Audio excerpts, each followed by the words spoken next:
नमस्कार। आज हम फिजिक्स के एक ऐसे कमाल के फिनोमेना की बात करने वाले हैं। एक ऐसा भ्रम जो असल में हम सब ने अपनी लाइफ में कभी ना कभी तो एक्सपीरियंस किया ही है। कभी ऐसा हुआ है कि पानी के ग्लास में रखी कोई स्ट्रॉ मुड़ी हुई सी लगी हो, या किसी साफ नदी की तली को देखकर लगा हो कि अरे ये तो ज्यादा गहरी नहीं है, पर असल में होती है। तो सवाल ये है कि पानी में रखी चीजें असलियत से ज्यादा पास क्यों दिखती हैं। चलिए आज इसी सवाल के जवाब में थोड़ा और गहरे उतरते हैं। और इस पूरे फिनोमेनन का कह सकते हैं एक ही बड़ा नियम है। जो गहराई हमें दिखाई देती है, जिसे हम एपेरेंट डेप्थ कहते हैं, वो हमेशा असली गहराई से कम होती है।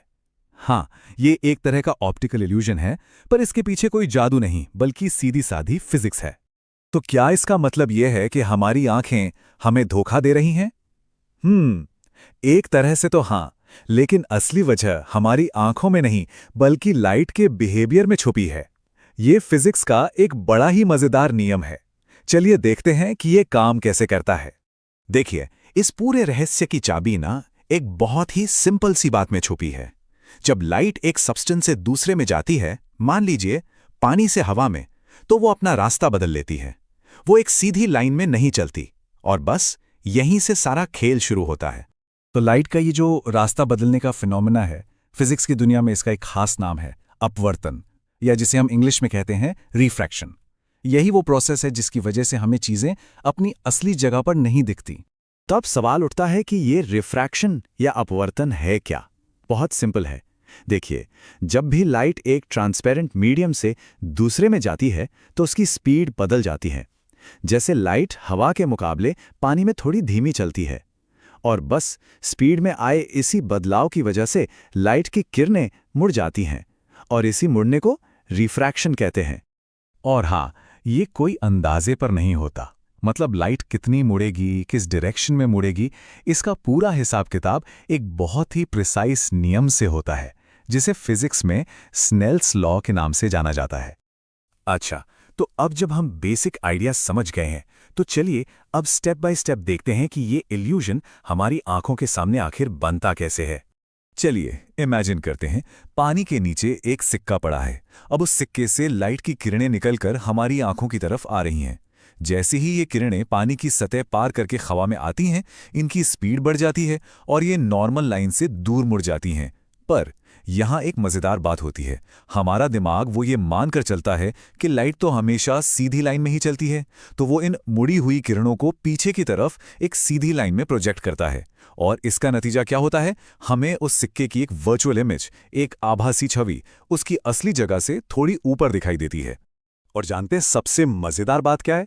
ये जो धोखा है ना, हम इसका बिल्कुल सटीक हिसाब लगा सकते हैं। इसके पीछे की जो मैथ है वो बहुत ही सिंपल है।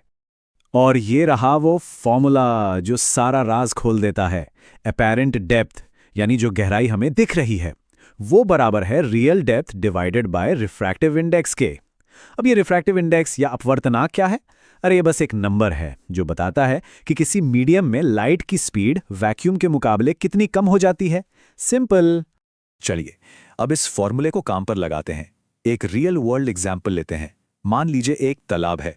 सवाल यह है कि एक तालाब जो असल में रियल में 4 मीटर गहरा है, वो हमें कितना गहरा दिखाई देगा? और हमें यह भी पता है कि पानी का रिफ्रैक्टिव इंडेक्स यानी म्यू 4/3 होता है। तो अब बस इन वैल्यूज को फॉर्मूले में डालना है। एपरेंट डेप्थ बराबर है 4 मीटर, जो कि रियल डेप्थ है, और उसे हम डिवाइड करेंगे 4/3 से, और हमारा जवाब आता है 3 मीटर। जी हां, 4 मीटर गहरा तालाब हमें सिर्फ 3 मीटर गहरा नजर आएगा। सोचिए, पूरा 1 मीटर का फर्क। ये एक बहुत जरूरी बात है। अगली बार किसी साफ पानी की नदी या तालाब को देखें तो हमेशा ये याद रखना कि वो दिखने से कहीं ज्यादा गहरा हो सकता है। तो चलिए एक बार जल्दी से इस पूरी बातचीत के जो मेन पॉइंट्स हैं उन्हें दोहरा लेते हैं। सबसे पहली और सबसे जरूरी बात, अपेरेंट डेप्थ का ये फिनोमेनन होता है रिफ्रैक्शन की वजह से। ये सिर्फ ट्रांसपेरेंट मीडियम्स में होता है, और नियम यह है कि जब भी किसी घने मीडियम में रखी चीज को एक हल्के मतलब रेयर मीडियम से देखा जाता है तो वो चीज ऊपर उठी हुई दिखती है। मतलब रियल डेप्थ हमेशा अपेरेंट डेप्थ से ज्यादा होती है। और हां, इस असर को कैलकुलेट करने के लिए वो फॉर्मूला बहुत काम का है। तो आज हमने ये तो समझ लिया कि पानी से हवा में आती लाइट कैसे हमें एक इल्यूजन दिखाती है। लेकिन जाने से पहले एक सवाल सोचने के लिए, अगर इसका ठीक उल्टा हो तो क्या होगा? मतलब मान लीजिए पानी के अंदर से कोई मछली हवा में उड़ते किसी पक्षी को देख रही है, तो उस मछली को वो